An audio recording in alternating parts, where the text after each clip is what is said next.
자, 이제는 오늘은 B2 사도행전에 따라서 지금 진행하고 있는데 사도 바울의 일생을 통해서 우리가 이렇게 진행을 하고 있어요.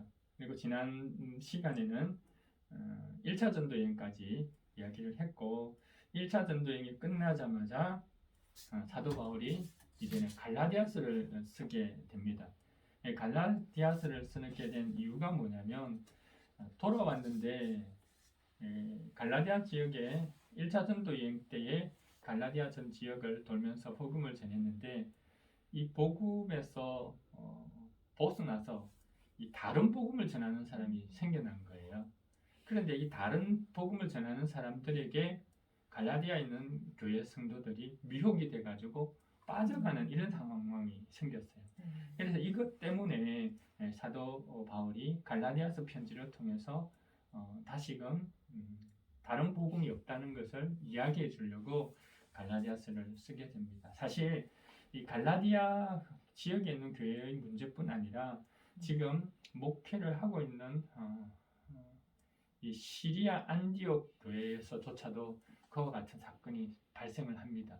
이 율법에 관한 부분, 그다음 할례에 대한 부분, 이 부분들의 문제가 있는데 먼저는 그럼 갈라디아 교회에게 보낸 편지가 어떤 내용인지를 한번 보죠. 자, 1장을 보시면 갈라디아서는 칭찬이 없습니다. 왜 그랬냐면 복음을 전했는데 빨리 그 복음에서 벗어나는 모습을 보고 뭐 칭찬할 게 없죠. 그러면서 막바로 책망부터 시작되는데 자, 이렇게 진행되십니다. 한번 보세요. 칭찬이 없다. 그리고 사도 바울은 복음이 무엇인지에 대해서 먼저 이야기를 합니다. 1장 4절 읽어보세요. 네, 예수 그리스도께서는 하나님 우리 아버지의 뜻을 따라 우리를 이 악한 세대에서 건져주시려고 우리의 죄를 대속하기 위하여 자기 몸을 바치셨습니다. 네, 예수 그리스도께서 죄를 대속하기 위해서 자기 몸을 바쳤는데 왜 구원이 예수 그리스도의 그 피값으로 얻게 된 대속의 대가임에도 불구하고 이거 말고 할례를 요구하든지 율법을 지키려고 해야 된다든지 하는 무리들이 생겨났다는 거예요. 근데 복음은 그게 아니다. 우리의 죄를 대속하기 위해서 예수 그리스도가 죽으셨다. 이게 복음이죠. 자, 그리고 이제 1장 6절에서 9절은 다른 복음이 없다는 것을 누누이 이야기하는데 6절을 보세요. 다른 복음 나오죠. 7절 보세요. 다른 복음 나오죠. 그죠? 8절 보세요. 다른 복음 나오죠. 9절에도 그죠? 다른 복음 이렇게 나옵니다. 그럼 이 다른 복음이 뭐냐? 다른 복음, 그러니까 이스라엘 갈라디아에 있는 성도들이 다른 복음에 미혹이 되어 버렸는데 그리고 잘못된 복음으로 미혹이 되어 있는 상태인데 사도 바울은 단호하게 천사라 할지라도 우리가 전한 복음 말고 다른 복음을 전하면 저주를 받을 거다라고 이야기합니다. 자, 그거 중에 하나는 구절을 한번 읽어볼래요? 네, 우리가 전에도 말하였지만 이제 다시 말합니다. 여러분이 이미 받은 것과 다른 복음을 여러분에게 전한 사람이 있다면 그가 누구이든지 저주를 받아야 마땅합니다. 네, 그렇습니다. 네.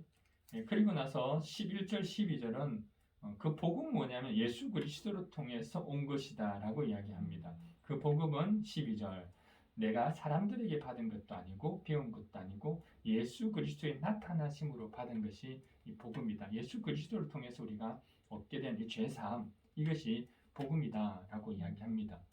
자, 그리고 이어서 하는 말은요. 사도 바울이 부활의 주님을 만났고 그 위에 어떻게 내가 전도자가 됐는지를 이야기하죠. 그게 이제 11절부터 나옵니다.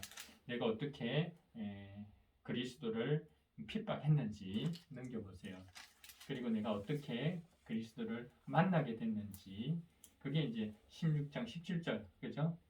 그 이야기가 쭉 나옵니다. 그리고 다마스쿠스로 아라비아로 갔다가 다마스쿠스로 돌아오고 3년 후에 게바를 만났다는 거 여기에 나오죠. 게바를 만났다는 이야기, 또 야고보 만났다는 이야기, 또 누구도 만났어요? 바나바도 만났죠. 바나바도 만났다는 이야기가 이렇게 나옵니다. 그리고 나서 2장으로 넘어왔는데 2장에 보시면 이런 이야기예요.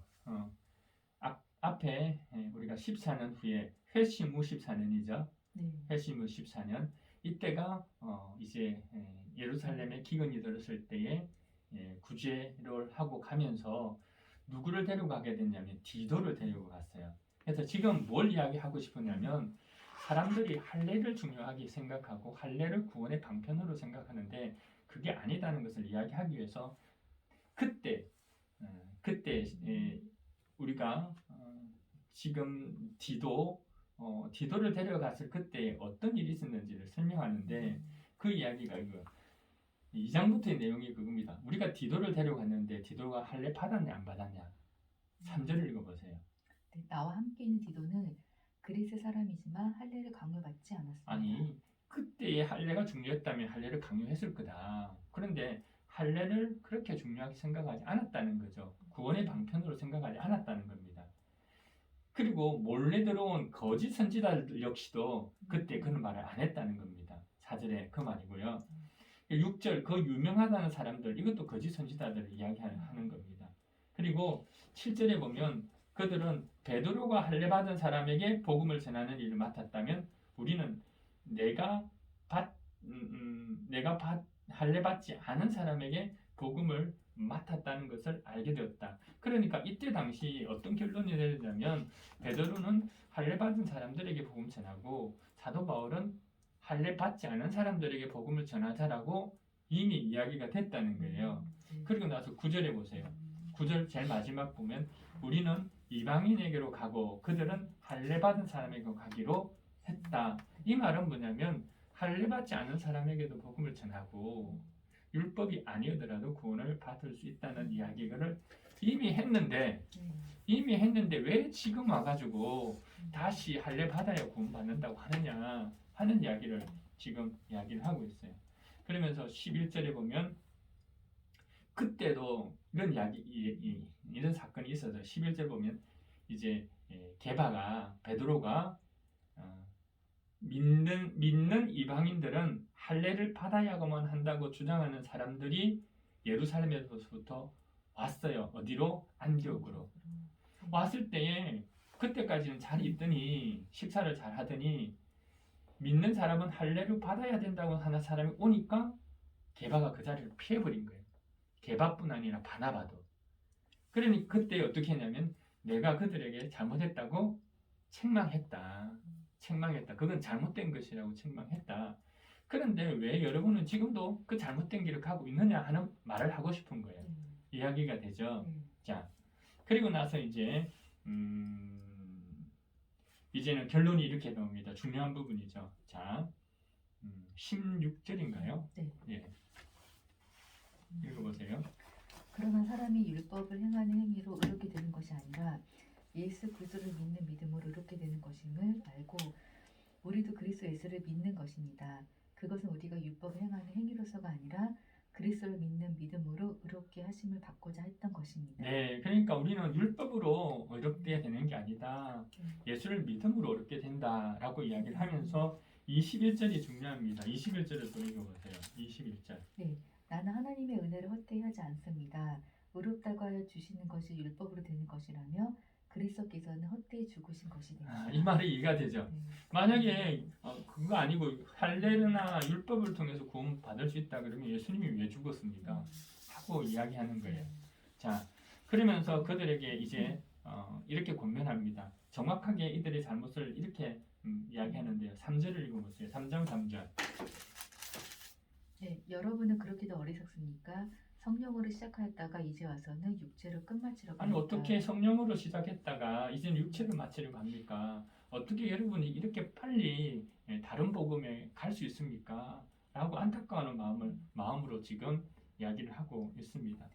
자, 그러면서 이제 3장 6절에 보면 다시 아브라함의 이야기를 하죠. 한번 읽어보세요. 네, 그것은 아브라함이 하나님을 믿으니 하나님께서 그것을 의로운 일로 여겨주셨다는 것. 아브라함 역시도 뭐라고요? 하나님을 믿었기 때문에 그걸 어렵다고 이야기한 거지 율법을 지켜서 어렵다게 된 것이 아니다 라고 이야기하면서 예를 들어 보는 거죠.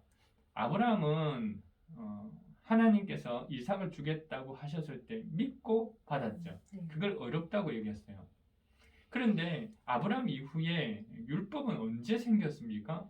모세 시대 생긴 거잖아요. 창세기 이후에 430년 이후에 율법이 생겼는데 그러면 뒤에 나타난 율법이 앞에 나타난 약속을 번복할 수 있느냐? 그건 없다는 거죠. 약속이 우선이라는 말을 이야기를 하고 싶은 거예요. 그 이야기를 하고 있습니다. 그게 3장 17절입니다. 한번 읽어보세요. 네, 내가 말하려는 것은 이것입니다. 하나님께서 이미 맺으신 언약을 430년 뒤에 생긴 율법이 이를 모유로 하여 그 약속을 피하지 못합니다. 예, 그러니까 430년 후에 생긴 율법이 어떻게 약속을 피할 수 있냐라는 거죠. 그러면서 그러면 율법이란 아무 소용이 없느냐? 율법의 효용, 가치는 뭔가? 용도는 뭔가? 19절입니다. 네, 그러면 율법의 용도는 무엇입니까?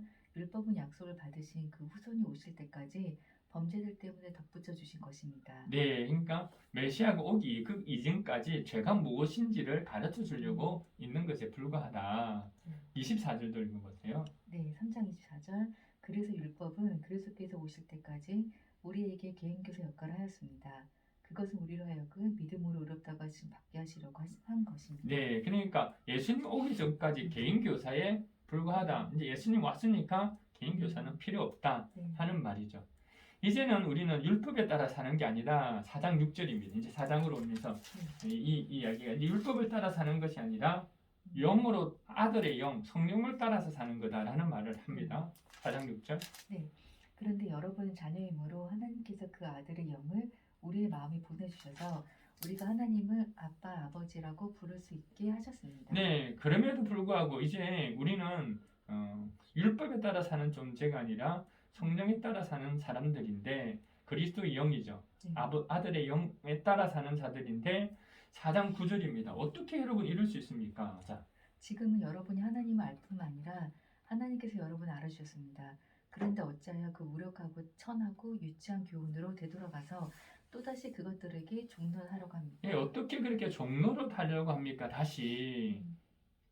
내가 이걸 듣고 내가 참 당황스럽습니다. 4장 20절. 네, 이제라도 나는 여러분을 만나 어조를 부드럽게 바꿔서 말할 수 있으면 좋겠습니다. 나는 여러분의 일을 어떻게 하면 좋을지 당황하고 있습니다. 당황스럽다는 거죠. 어떻게 이럴 수 있습니까? 그러면서 21절부터요. 4장 21절로 하갈과 사라 이야기를 해요.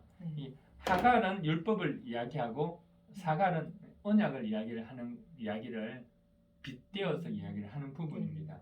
자, 그리고 나서 이제 5장 1절이 가장 중요한 부분입니다. 핵심 읽어보세요. 네, 그리스도께서 우리를 해방시켜 주셔서 자유를 누리게 하셨습니다. 그러므로 굳게 서서 다시는 종살이의 멍에를 매지 마십시오. 네, 무엇으로부터의 자유? 율법으로부터의 자유예요.